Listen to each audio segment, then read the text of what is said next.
So welcome back to my animation channel. Thanks very much for joining me again.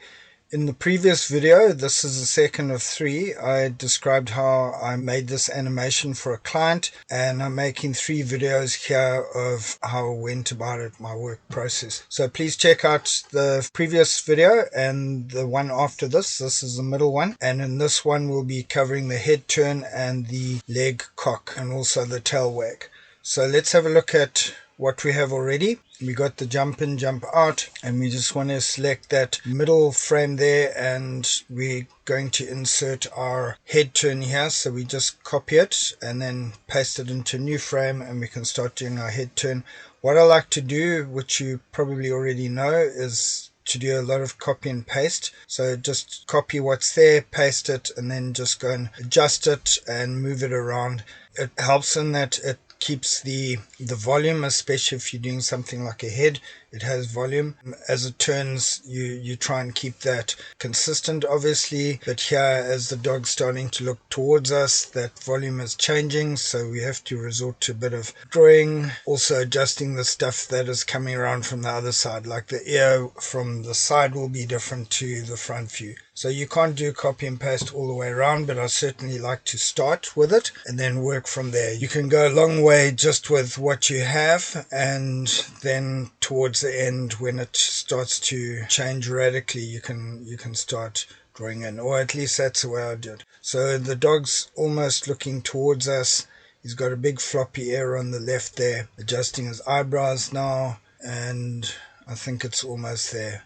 Yeah, so we're going to also do some secondary animation with his face. What I wanted him to do was to cock his head, so we're going to take his head and put it on another layer like that. And then also we're going to work with a bit of his eyebrows here and also later on his eyes. So we're going to copy and paste his eyebrows onto a new layer so that we can animate them on their own. And then with all these overlays set together, you can get quite a nice movement. So it's just a case of copying and pasting into new level or new column, and then we can separate everything. It makes the whole animation process a lot easier. You have control over quite a few layers, so it's pretty cool. So now he's cocking his head, he's lifting his ear, which we've obviously put on another layer as well, and he's raising his eyebrows. So that's looking pretty good at this stage. Let's just play that out. Yep, it's looking good.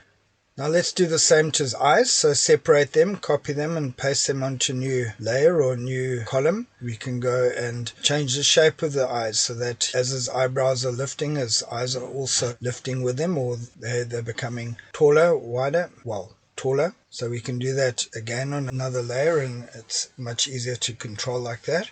And we can play that out, have a look at it. Yeah, it's looking good. It's coming together, so happy with that. Now we can just, with his head turn, we can go and take the first 6 or so frames and we can copy them and paste them at the end. And then by right clicking and going into edit cell numbers and using the reverse button there, we can reverse the numbers of those cells so that the head turn works on the way in and on the way out. And you can do that for everything. It's quite a handy way to do this. So edit cell numbers and reverse. And there we go. There's his head turning back.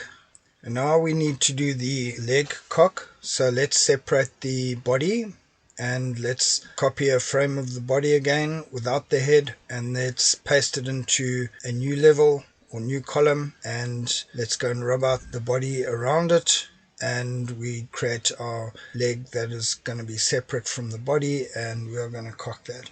Turns out it was quite a difficult angle to animate this in. I use this reference that I have here. This is what the client sent, and they liked this character, so I'm trying to get a similar kind of cocked leg in, but it actually proved quite difficult. So instead of having the paw facing us, I have the paw facing away. Also had to get some reference. We got a little puppy here, Fleur, so just to see how that leg was bending when the dog cocked it, I shot a bit of video with little Fleur here, shame, and it just confirmed that that is the correct way to actually cock the leg. This reference is very cartoonish and animated, and it looks good, but it's not actually true, so I stuck with what I'd drawn here. although little Fleur's a girl, and so obviously she won't be cocking her leg. But handy to shoot live reference if you need it. In fact, recommended for most stuff. A lot of animators work this way, so it's highly recommended to do it. If you don't have a dog, maybe your neighbor does, go grab one on the street. Only kidding. So there's the Legcock, and we can just turn that reference off and bring the reference in, just clean it up, bring it in. So it's pretty much working there. It's just a matter of timing the head turn and the Legcock so that it all works together. That's just a lot of tweaking here and getting all the layers to work.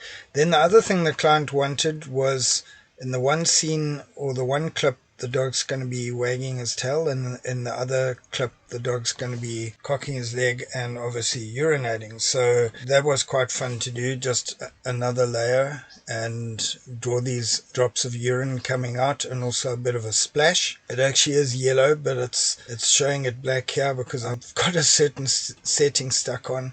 So every time I click into this column, it's just showing it as black, but the color is yellow. We've created a color for it, and we also have this increasing size of pedal pool, pee pool, whatever, urine, whatever you want to call it. That's how that's working. So that was pretty fun. Never done that before. And we've done the tail wag as well.